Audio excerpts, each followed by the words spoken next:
It starts with the kind of small thing you never expect to matter: a pickup with no taillights easing off a main road onto a dim side street. The community response team slides in behind it routine as a heartbeat, a simple plan to pull the driver over and explain the defect. Instead, the moment the deputy asks for license and insurance, the driver's eyes flick sideways, a hand twitches toward the shifter, and instinct outruns judgment. He guns it. A few yards later, physics panic and a parked car intervene. The truck crumples. The officers are shouting, palms are up, and the man Damien steps into the blue-white cones of light hands, raised voice, already pleading about a little bit of weed. The scene is as old as patrol work itself, a minor infraction detonating into a felony cascade, a life that makes a left turn because someone believed the worst outcome was inevitable. On the curb breath, shallow cuff chain gleaming, Damien learns the lesson he suspected but didn't know in this place. On this night, a few grams would likely have earned him nothing more than a lecture and maybe a small citation. Instead, there's a wrecked truck, a wrecked parked car, a booking sheet that now carries fleeing and property damage, and that unanswerable question officers like to put plainly, because it is plainly true: was this worth it? The camera of the mind holds on the ruined front wheel the scraped fender of an innocent neighbor's car and the officer's voice that lands softer than the crash. They weren't looking to ruin anyone's night. What they wanted was compliance and a conversation. What they got was a mess that no one can unbend. A city or two away, and an hour or two later, the stakes change. The information is specific. The tone clipped a subject with a failure to appear warrant on a fentanyl charge is hiding in a backyard. You can feel the perimeter tighten. Deputies slip along a fence lights, knifing through overgrowth. The thermal cue is where it shouldn't be, a heat signature tucked into a corner that should be cold. Then the familiar command sequence. Show me your hands, don't move hands behind your back. And the hiding place comes into view, both outlandish and ordinary, a kid's plastic playhouse camouflaged beneath a bush and a fence panel. The suspect is hoisted out, and the next minutes, as so often happens, are part security sweep and part confession, a pendulum swinging between custody and candor. He tells them about his year on fentanyl. He ascribes the relapse to a relationship that collapsed. He critiques the officer's noise, disciplined the keys, gave them away, and even registers a kind of rueful admiration for the gear overhead and the patience at his perimeter. The baggie appears. The residue in a pin becomes paraphernalia. The ledger of charges fills in possession paraphernalia, the warrant. But the conversation keeps circling one stubborn point: he intends to get clean by doing the time of forced detox. The deputy pushes other paths: medication-assisted treatment counseling, any scaffolding that looks like a plan. He resists trading one sickness for another. It's a modern dilemma policing can't resolve alone, where treatment meets accountability, where relapse becomes recidivism, and where the body of an addict is also the scene of a crime. The cuffs click not with triumph, but with procedure, and the patrol car door closes on someone who has already ridden this loop before. By late shift, retail becomes the terrain of conflict. A big box electronics store, fluorescent and bright, the kind of place where speakers wear price tags like halos. An employee looks up from a customer and registers the figure who doesn't belong. The waistband hold the nervous energy that reads like a weapon, even when it might be a bluff. The clerk retreats to safety. The suspect plucks a speaker and accessories and ghosts west through the lot. Later in the cruiser, a photo lineup slides across a screen and the employee taps a face. When the officers find the man, recognition carries its own weariness. We've talked 5 times this week, a loop of arrest release, and the same retail aisle like a carousel. He bargains with stories, insisting he left money in a car that he would have paid, that he's a father who puts his kids first, and is being crushed by family drama. The officers alternate between hard truth and soft tone. You scared people. You can't take what isn't yours. Don't teach your kids this. A recovered speaker, price code intact, becomes a tidy symbol, object proof in a sea of messy circumstance. He will deny to the end. They will book him anyway. The tension isn't whether theft happens so much as what pattern keeps a person inside a 7-day orbit of the same lawman, the same neighborhood, the same impulse to take. In the end, a robbery charge lands, and with it, the sense that habits, not headlines, decide how nights end. Other city, another patrol unit, a different crackle on the radio, and the scene jolts into a sprint. Stop, stop, and then the thwack of a taser landing as a figure tumbles from a car. It happens so fast you barely register the pretext, a traffic violation, a failed signal at an intersection where the grid narrows into habit. But the backseat passenger brings a federal story with him, theft of a gun. From a pawn shop, a string of sporting goods heists ATF attention that turns a traffic stop into a tactical checkpoint. He tries to run. He doesn't get far. His girlfriend flings open her door, and for a heartbeat looks like she might bolt too, but fear and love reroute her into pleading for his safety for her glasses, for the small dignities that feel enormous under floodlights. The officers talk her through the impound they're seizing the vehicle for a federal warrant. Nothing leaves, nothing enters, and then grant a brief goodbye. It's a startling moment, dissonant in a parking lot, harsh with light. She hugs him. He talks about bond amounts, like a man reading tea leaves, that all spell the same word. And for a breath, there are no uniforms, just two people absorbing the practical loneliness of custody. It's not absolution, the charges remain. But the hug lands as an honest detail. When an officer later explains obstruct the legal name for running, it reads like a short manual for a machine too many people think they can outrun. The lesson is simple and unglamorous. Next time, don't run. It doesn't guarantee mercy. Nothing does, but it preserves options. If the first hour sketches the human edge of flight, the next sequence shows the institutional edge of pursuit. A Special Operations Air Unit drones practiced hands overwatch, ready launches above a storage lot where detectives' GPS pings have led them in a motorcycle theft case. From 30 meters up, crimes assemble their own paragraphs, a tan pickup with a trailer, a ramp propped like a comma at the sentence's midpoint, a second car arriving with a man in a pale hat and a lanyard that says Keys Access Authority. The pilots keep a running commentary, clothing descriptions, vehicle positions, all the context a ground team needs to thread through metal corridors without blind corners. A trailer door thunks shut, that's the cue. The takedown vector splits one team for the truck and trailer one for the sedan. What follows is procedural friction. IDs are requested. A woman improvises an inheritance story about windows and a daybed in the U-Haul. The officer toggles between empathy, sorry for your loss, and skepticism. There aren't windows and a daybed in there. Consent is refused. A warrant is obtained. The latch pops. Inside, exactly what the drone watched, stolen motorcycles that flip the script from maybe two is, what's unusual isn't the discovery. It's the choreography that made it inevitable. Technology didn't replace policing, it made it legible, shrinking uncertainty into a geometry of angles and timing that kept suspects in view and officers out of ambush. The aerial perspective, cool and factual, changes the moral register of the encounter. Arguments dissolve under the weight of evidence moving in plain sight. No one has to call anyone a liar when the sky is a witness. And yet, even with drones and dash cams, much of the job returns to old axe, perimeter spore patience, the kind of tracking that happens in your calves as much as in your head.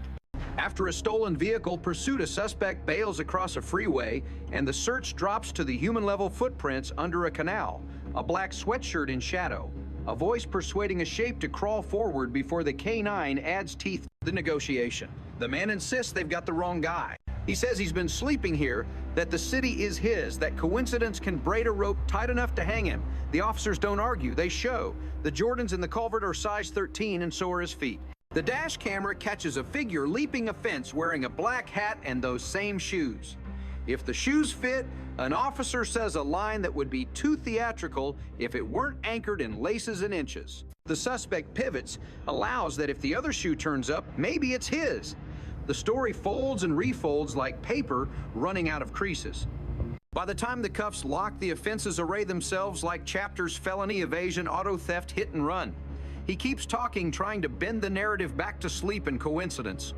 The officer stays in the slow lane. I physically saw you because that is what anchors everything else. The difference between accusation and eyewitness. Threaded through these scenes is a quiet, stubborn theme about choice under pressure and the unequal gravity of consequences. A burned-out taillight that could have been a warning becomes felonious flight and two wrecked vehicles. An addict's forced detox plan collides with the criminal code's inventory of possession and paraphernalia. A theft suspect insists he would have paid right before or right after the speaker left the shelf. A girlfriend's hope that there will be a bond for a federal warrant is less prediction than ritual, a way of holding on to something solid in the churn. Each moment is a selection from a menu you get under stress run, or submit, deny or concede love, or distance plan or drift. The craft on display isn't about sermonizing rehabilitation or celebrating enforcement. It's about documenting the hinge, the instant, when a person chooses, and then following that choice to its bureaucratic endpoint in a charge sheet, an impound form, a property receipt. You can also see how modern policing is a layered stack of disciplines and how those layers cross support. In the street level stops, language is a tool as important as a taser, hands behind your back. Now is both command and metronome, setting a tempo that keeps everyone alive. In the warrant, arrest the deputy's small talk about noise discipline keys. Gates builds rapport that is both de-escalation and intel harvest. The candid tips from the suspect become a feedback loop that might keep the next team safer. At the retail parking lot, the interplay between admission and denial is less about courtroom utility than about the long game of recognition. Officers who have dealt with him in the past carry an institutional memory that shapes how they approach 6th and 7th encounters. And in the drone-assisted takedown, the aerial unit and ground teams harmonize like sections of an orchestra. What the camera can't hear, the radio fills in. What the radio can't anticipate, the overhead optics expose. The result is a demonstration of capability that is less macho than modular plug-in resources. Tighten a perimeter, let the system digest the problem. The humans at the core are never reduced entirely to cases. Damien defeated and sweating in the squad cars. AC asks the deputy to retrieve his wallet, a tiny request that reasserts dignity. I have a name, an ID, a place where things are supposed to be. The fentanyl user's commentary about Spidey skills is a mix of bravado and street apprenticeship and identity formed in listening for trouble and evading it. The girlfriend who begs for one hug doesn't erase a federal case. She restores proportion. This is a man to someone, not only a suspect to a file. Even the retail thief, defiant and sometimes manipulative, is given room to tell a story that still circles back to kids, shame the need to be seen as more than the worst act of the week. Officers who have done the job long enough tend to modulate in response, not soft, not hard, but calibrated recognition that humanity and accountability have to share custody of the moment. What lingers after the lights fall off the asphalt is how many lives are already fragile before the police ever arrive. You can feel that in the excuses, some real, some invented, that populate the dialogue. I thought you jammed me up for weed. My ex got me hooked. The clerk said it was fine. I was just sleeping under the canal. Those Jordans aren't mine, unless they are. The law answers with a grammar of its own: probable cause, consent, warrant, possession, obstruction. And at each junction, the two grammars interact. Sometimes they collide and the law as designed prevails. Sometimes they interlock and something like mercy slips in a warning instead of a ticket, a hug instead of a fight EMS on standby after a taser, because pain should be limited to what the statute requires. The best moments refuse to pick a side in the abstract. They show you the scene and insist you sit with it long enough to recognize what had to happen and what might have gone another way. There is a moment near the end of a long shift when voices carry farther than usual because the air is cooler and the streets are quiet. A call like that comes in from a row of small houses that sit shoulder to shoulder, where sound moves through drywall like water through a screen. Neighbors heard an argument, some shouting, something thrown. The officers arrived to find a father in his socks on a front porch and a teenage son inside chest, heaving tears held behind his teeth like they might be contraband. The scene is unstable but not explosive. It could tilt either way. The officers do what professionals do when a family's pride is louder. Then the facts separate, the parties get the sharp edges out of the same room and make the house feel bigger by assigning each person a corner. The father says the boy is getting into trouble with older kids and came home with a brand new pair of shoes no one paid for. The son says his dad grabbed him, that he didn't steal, that nothing anyone says matters because nobody listens. It isn't a crime scene. It is a collision between fear and defiance. The officers choose the only path that leaves dignity intact. They talk. They repeat in different words the same core idea that both of them are right about something and wrong about something else. They remind the dad that yelling turns a lesson into a dare. They remind the son that the world reads body language before it reads context, and that the fastest way to lose the benefit of the doubt is to posture like you never deserved it. In the end, no one is arrested, and nothing is written except a few notes in a patrol laptop. The officers ask the dad to take a walk and breathe, ask the son to look his father in the eye, and say the one phrase that turns a corner, "I hear you." The camera of imagination doesn't linger to verify compliance. The point is not that everything is fixed. The point is that some nights you count no one went to jail as a win because that left people with tomorrow still in their pockets. On another block, the problem has a measurable curve to it because tires draw it on the asphalt. A sedan weaves from lane to lane, bouncing between white lines like a metronome with a bad bearing. The stop is methodical. The officer approaches on the driver's side first, then shifts to the passenger side for safety when the traffic drift feels wrong. The driver's story is older than the statute, just tired long day at work, not much sleep. The eyes tell a different story, glossy, reactive, a beat off from the cadence of the conversation. The field sobriety tests go out like instruments from a case horizontal gaze nystagmus to catch the micro flicker. You can't fake the walk and turn with a precise 9 steps out and back the one-leg stand that humbles even the confident. He falters, tries to snatch back control with jokes, then with anger, then with a bargain. The open container in the door pocket is the thing that ends the rhetoric. He is cuffed with the ordinary care of professionals who understand the line between secure and gratuitous. In the patrol car, he shifts from arguing to confessing, not to the elements of an offense, but to the deeper narrative. The overtime, he couldn't turn down the child support that feels like a debenture on hope, the sense that he is always half step behind. And tonight, he tried to drink the world into a less exacting shape. The officer does not sermonize. He names the risk in plain terms. People die when drivers pretend fatigue and alcohol are interpretable, but he also tells the man what will happen next with the kind of detail that makes the unknown smaller breath test booking release if sober court later. That script is not mercy, but it is clarity, and clarity is a kind of kindness the system sometimes forgets to offer. A probation check on the far side of town shows how fragile the architecture of accountability can be. Officers knock softly because babies sleep lightly, and addicts, when they are in the fragile window between resolve and relapse, sleep even lighter. The woman at the door knows the routine and holds herself like a person bracing for a wave. The officers are courteous and specific about the terms, search limited to a room shared with the probationer items in plain view fair game. Anything locked left untouched, unless there's a reason to touch it. What they find is the common grammar of relapse, a straw with residue, a folded piece of foil tucked into a book like an ugly bookmark, a half-used kit hiding behind an artfully placed plant. The woman insists it's not hers, and that the man is trying. He is going to meetings. He stays sober until someone calls and the default settings snap back like a rubber band. The officers aren't there to adjudicate truth. They are there to record evidence and prevent the quiet hazards overdose needles where a toddler can explore. They call child services not to escalate, but to document, to place a professional set of eyes into a situation where love and denial weave so tightly you can't tell which is which. It feels for everyone like shame. But shame isn't policy.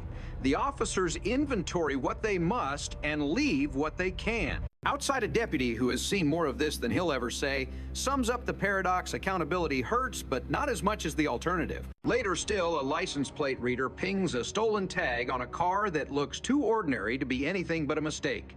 The stop is surgical. The driver says he borrowed the car from a cousin and can call him right now. The cousin doesn't pick up. In the back seat is a small toolkit that would be unremarkable if it didn't include a pry bar with fresh scarring and a spring punch, the quiet thief's favorite for shattering a side window. The conversation tilts toward burglary, and the driver sees it tilting. He tries to throw ballast onto the other side with a story about helping his aunt move, with a stack of apologies that sound like someone panicking into politeness. The officers don't raise their voices. They widen the frame, the tag is stolen, the tools are specialized, the timeline is wrong. The driver finally says the sentence so many suspects eventually have to say, "I just wanted to make a little money," and the officer answers with the sentence, "The street makes necessary." Not like this. The arrest is as uneventful as the stop. What's notable is the way cool heads and good process made violence unnecessary. The car is towed. The tools go into evidence bags. Somewhere in a quiet cul-de-sac, a person sleeps better because the car prowler who rattled their handle last week will not be rattling it tomorrow. There's a chase that begins not with a traffic violation, but with a dog that won't stop barking. Neighbors call because someone slipped through a side gate, and the animal's protest sounds like a metronome that suddenly found a tempo it refuses to abandon. Officers move on foot to avoid telegraphing their approach. The figure bolts from behind an outbuilding, dumping a backpack like it's a talisman that can break a spell. Fences are climbed, roofs are scraped. Somebody misjudges a jump and lands heavy on an ankle that doesn't forgive. The backpack contains a quick sketch of an Enterprise, a few phones, a set of shaved keys, a small pistol wrapped in a t-shirt that still smells like someone's last smoke. The serial number is visible. The dispatch returns it as stolen. That answer does more than add a charge. It removes the ambiguity that lets a suspect argue the edges. What follows is anticlimax in the right way and arrest a medical check, because ankles are not optional. A property sheet that documents the path of objects from chaos to custody. The officers talk to the neighbors, apologize for the noise, and thank the dog. The owner laughs the way people do after adrenaline lets go. Some nights the heroes don't wear badges. Sometimes they wear fur and don't let strangers into their yard without a vote. An overdose call vibrates in the middle of all this, as if to remind everyone that crime is not the only emergency that patrol faces. A young man is slumped against a dumpster in an alley by a fast food place that never closes his breathing. Shallow lips turning the wrong color. A friend trying to shake him into tomorrow. The officers carry Narcan for exactly this reason. They don't ask philosophical questions. They ventilate, they deliver the dose, they monitor a chest that hesitates and then remembers how to live. The revival is messy, nausea, confusion, a frightened friend who moves between gratitude and guilt like a person swapping masks. The officers shift into the next gear, the one that looks a lot like social work. What is his name? Can we call someone who loves him? Do you know where you got this? Will you let paramedics take you in? He doesn't want to go. He wants to find his shoes. He wants to pretend that death didn't knock this close. The officers hold the line with compassion as their leverage he is going. His life is worth this small indignity. The ambulance doors close, and the alley goes back to being a place where grease stains outnumber miracles. But not tonight. Tonight, someone's mother will get a phone call, and she will cry in a register that only relief can produce. The calls accumulate. A convenience store clerk spots a woman concealing merchandise and reads the situation correctly. She is not a shoplifter with a plan. She is a person with debts, obligations, and a nervous system so inflamed that her hands shake when she puts anything back. The officers escort her outside and give her the gift of a wall to lean against and a paper cup of water. The store wants a trespass order, not a spectacle. The woman alternates between promising never to return and insisting she did not do what everyone saw. She cries when they tell her that the ban is for a year. She cries harder when the officer says almost casually that she can choose a different next stop than the one she has been choosing. It isn't a speech, and it isn't a cure. It is the reminder that not every chain is iron. Some are habit, and habits can be broken. A mental health call comes out to a park where a man is talking to no one in a voice that sounds like a broken radio. The officers slow everything down because speed is gasoline on that kind of fire. They approach not in formation, but at angles that leave everyone with room to retreat. He is frightened of a conspiracy only he can see. He thinks the lampposts record his thoughts. He thinks the officers are actors. They agree to the parts he can tolerate long enough to reach the part he cannot avoid, going with paramedics to a place where the lights are too bright, but the medicine is real. Crisis intervention training pays dividends in small increments. The willingness to let a person finish a sentence, even when the sentence isn't anchored to reality. The discipline to ask permission, even when consent is not strictly necessary. The patience to keep your voice low when every muscle wants to close the distance and finish the job. He goes not because he trusts the system, but because the officers gave him something he could accept a ride without sirens, and the promise that the person taking him in will say his name first and ask questions after. Under all of it runs the dry current of process consent versus warrant, probable cause versus hunch, search incident to arrest versus fishing expedition.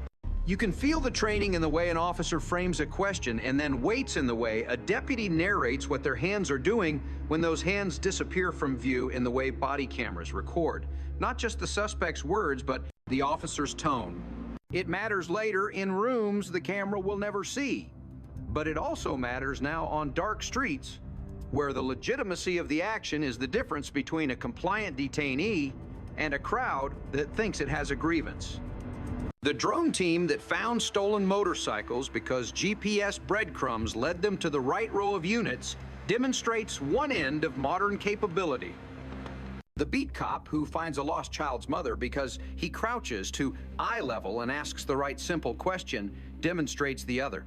The job is less about force than about sequence. Secure the scene, stabilize the people, gather the facts, tell the truth. What ties these hours together is a simple, unglamorous proposition. Most nights, good outcomes are built from ordinary decisions stacked carefully. The deputy who didn't shout when shouting would have escalated. The officer who waited for a second unit before making contact because two voices can accomplish what one baton can't. The sergeant who said, "We'll get a warrant," and then actually did, rather than leaning on impatience and hoping ambiguity would be enough.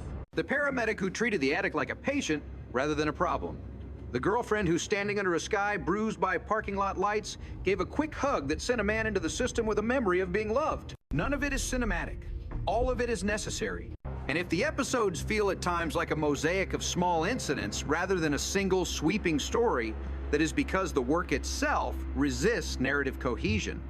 The same officers who pull a driver out of a stolen car at noon may spend the dinner hour helping a tourist find a lost phone. And the same deputy who knocked a suspect out of a sprint with a taser will read Miranda slowly enough to be understood after midnight. These are not contradictions. They are different faces of the same duty: maintain order, reduce harm, and keep the ledger honest. It is tempting to ask for a moral that ties everything up in the end, but the streets don't cooperate with tidy endings. They offer instead rhythms and repetitions, patterns that reward attention and punish arrogance.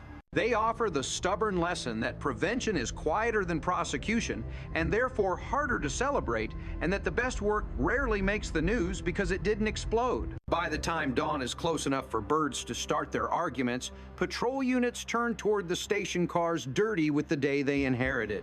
Property slips are signed. Evidence is locked up. A report half finished at 3 a.m. gets its last paragraph at 3:27.